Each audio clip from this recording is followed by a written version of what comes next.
Now here's a question. Actually, it's a question that's occupied my mind for many years. And the question simply is, where does knowledge reside?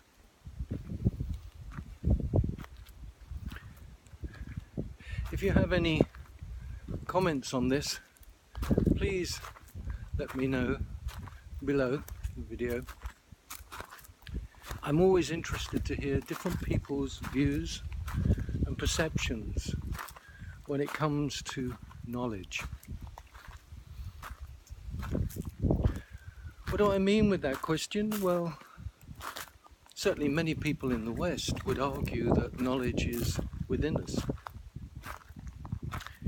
It's in our minds. And many people say our minds are in our brain, or brain and minds are synonymous, if you like. But essentially, knowledge is within us, which is not too unreasonable when you think what we now know about the brain. Millions, billions of neurons and synapses and connections and interconnections that we're all starting to become more familiar with, understand more. We still don't understand much in the grand scheme of things, but we do understand a lot more than we did, say, 100 years ago.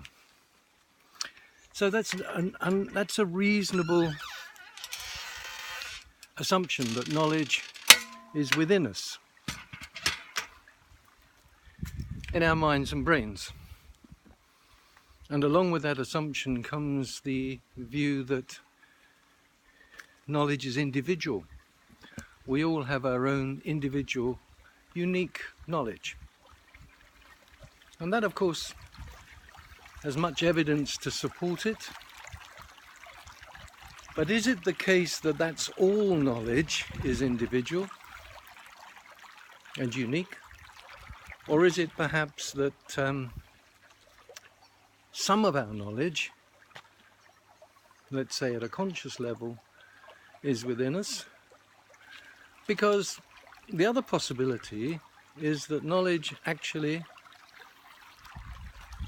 is outside us.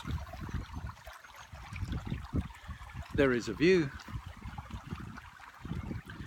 that actually our brains are more receivers and transmitters than storage devices and connectivity devices. So knowledge can be within us, or knowledge, or at least some knowledge, could be external, that we access. There is another view which says that all knowledge is external. And we as human beings are all connected in some way to different layers and levels of knowledge. Some of these views originate from religious beliefs, some of these views from philosophers and scientists, but it still is a big question.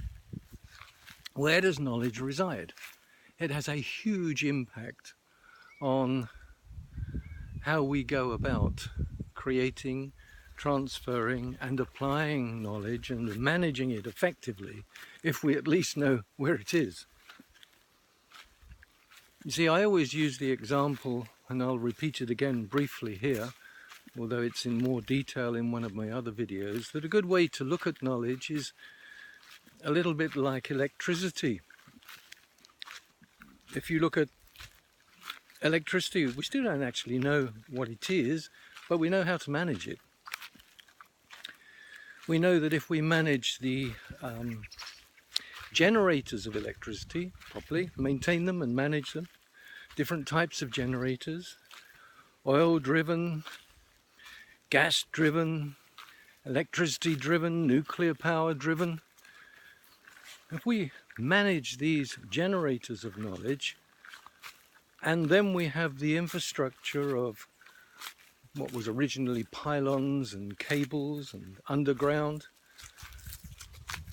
to transmit the electricity to another point, and perhaps storage devices to store it on occasions, and deliver it to our households, where we then have a variety of different appliances that use electricity, and we plug in and we can apply that electricity to driving and energizing these appliances. Knowledge can be looked at in that way too. We can say that in an organization, for example, there's an organization of people where we are the knowledge generators, and we need to manage the knowledge generators well. Knowledge generators are people who may be experts, subject matter experts. Knowledge generators are teams, particularly collaborative teams, because one of the great outcomes from effective collaboration is creation of new knowledge. Great generators of knowledge. Larger communities and networks of peoples, some we often call communities of practice, together, interacting, discussing, sharing, asking questions, can generate knowledge. They're great knowledge generators, human knowledge generators, if you like. We can manage the knowledge generators. We can distribute the knowledge by using technologies, unless we need it locally. But in a global world, we need the technologies to transfer electricity, but also to transfer knowledge now. Information and knowledge. Well, what's my knowledge is information to you until you've gone through the learning process to identify and develop it as your own knowledge. And then there's the application. So we can look at knowledge as something which we don't quite know what it is or where it is, but we can manage the assets that generate it, distribute it, store it, and apply it to much better manage knowledge, like we much better manage a national electricity grid. But returning to the key question, where does knowledge reside? I, maybe 30 years ago now, was a yoga teacher in the British Wheel of Yoga in the UK, and to become a certified yoga teacher in the British Wheel, part of what we had to do was to be aware of and read some of the Indian texts, the classic texts, from which yoga derived many of its practices and methods and techniques. And this included the Vedas, V-E-D-A-S, which all Hindus know well. It's the Indian, Veda means knowledge, first of all, and Vedas were probably the oldest written books of knowledge. And from these Vedas, much is said about knowledge. And in this spiritual tradition, in the Hindu and spiritual traditions that are similar, it is argued that knowledge is everywhere, and we actually access it, and we contribute to it. And even those of us who may not necessarily be as conscious of what we do with our knowledge, we have contributed in our lifetimes to this knowledge. In the Vedas, it's called the Akashic Records. When I first read that 30 years ago, I found that a little difficult, although very interesting notion. Of course, today, since then, we've seen the advent of the internet, the global internet, the global World Wide Web, and how we all now can, the internet can be anywhere. As long as you have access through wireless networks now and wired networks, but primarily people through wireless networks these days with smartphones and tablets and laptop computers and GPS, global positioning. If you look at that technology and how we use this and take it for granted in our route planning in our cars, or maps in our maps. Where are we? It makes it far more plausible to consider the notion that knowledge, or some knowledge, is actually more collective, that we can access, that we as human beings are very smart with our brains as receivers and transmitters to access, contribute, or apply knowledge. Some argue that this might describe better intuition, or evidentially we seem to see time and time again that scientists around the world are looking for breakthroughs, and suddenly one scientist somewhere will get a breakthrough, and surprisingly quickly, far quicker than it would probably take to transmit this knowledge, they seem to come up with the same things, almost as if there is a collective consciousness as well as a personal consciousness. Carl Jung was a great believer in the collective unconscious, as he called it. And what he referred to describe this phenomena as synchronicity, meaningful coincidences, if you like. Another example of where knowledge may reside is if we look at insects and birds, for example. If you look at a flock of birds and the way that they swarm and the way that they maneuver, this is incredible to watch. And you often wonder if they have this knowledge within them, or there is a collective knowledge, as several argue, that there is a collective knowledge that we all link into as well as personal knowledge.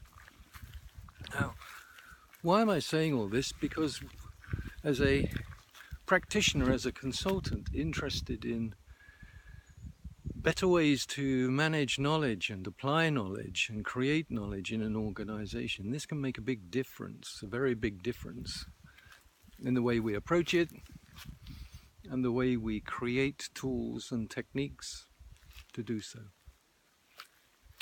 Much evidence points increasingly towards the realization that technologists had first, and that is how highly interconnected we all are on planet Earth today through technologies such as the World Wide Web.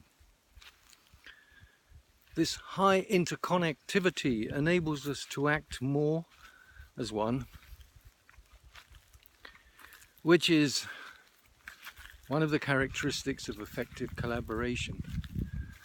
A team of people working together to achieve a common goal, working towards the same shared goal, shared vision, together, collaborating, are acting more as one. And we're able to collaborate more using these technologies, and particularly collaborative technologies for teams to work better together as one. So there are many views about knowledge. The one thing we do know is that nobody knows exactly where it is or what it is. We're all getting better at it, that's for sure. And we're understanding more and more, but maybe we've got a long way to go yet. Maybe the revelation is just around the corner. The insight is around the corner. Now that we are embarking on the Internet of Things, connecting things together, smart objects together, smart objects that can talk to smart objects and bring about actions and consequences. Smart objects that communicate with people, people communicating with people. We may be on the verge of the intelligent web. Many people have talked about this as Web 3, the semantic web, and some people are talking about Web 4. But what we're talking about is a more intelligent web, where people and processes and technologies are able to, in much smarter ways, achieve objectives. But it comes back to maybe your belief, or maybe you have no belief, or a scientific view, or a philosophical view. Where is knowledge? Where does it reside? And what's the knowledge entity? Is it the individual? Do we have a team as a knowledge entity in itself, one that's working together as one, in a collaborative and co-creative fashion? Can an organization as a whole be a knowledge entity to that degree? Is planet Earth a knowledge entity? In the work that I do, I often talk about the 5 dimensions of knowledge and innovation. I talk about the personal dimension, I talk about the team dimension, the organizational dimension, the inter-organizational dimension, where organizations are working with organizations, and finally I talk about the global dimension. Are these the 5 entities? Indeed, is there 6 or 7? NASA for many years have been working on interplanetary communications and possibly an interplanetary internet, which would be a 6th dimension. Also, our physicists and nuclear physicists are working on subatomic dimensions. Maybe that's a dimension as well. But if you have any views on what you think the knowledge entity is and why, I'd be very interested to hear and continue the discussion. It's a fascinating discussion, a fascinating question, and maybe we will get close to the answer soon.